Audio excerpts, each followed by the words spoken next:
साताऱ्यातील फलटण उपजिल्हा रुग्णालयातील महिला डॉक्टरची आत्महत्या। हातावर सुसाईड नोटमध्ये पीएसआय गोपाल बदनेनं 4 वेळा अत्याचार केल्याचा आरोप, तर प्रशांत बनकरनं मानसिक त्रास दिल्याचाही उल्लेख।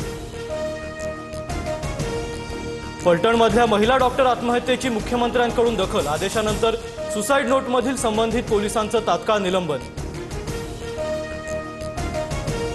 एफआयआर दाखल करण्यासाठी 4 ते 5 तास लावले, राजकीय दबाव असण्याची शक्यता। पीएच्या फोनवरून खासदार बोलायचे, रिपोर्ट बदलायला सांगायचे। महिला डॉक्टर आत्महत्या प्रकरणात भावाचे गंभीर आरोप। राज्य महिला आयोगाकडून फलटणमधील महिला डॉक्टरांच्या आत्महत्या प्रकरणाची दखल, संबंधितांवर कठोर कारवाई करण्याच्या सूचना।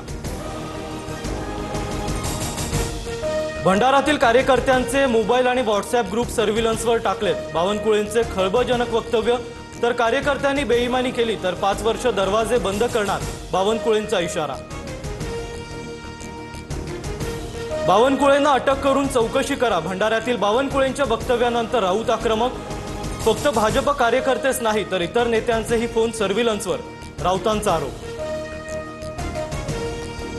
कार्यकर्त्यांसोबत संवाद साधण्यासाठी आणि कामाचा आढावा घेण्यासाठी वॉर रूम, आम्ही पक्षात काय करावं हे राऊतांनी सांगू नये, बावनकुळेंचं संजय राऊतांना प्रत्युत्तर।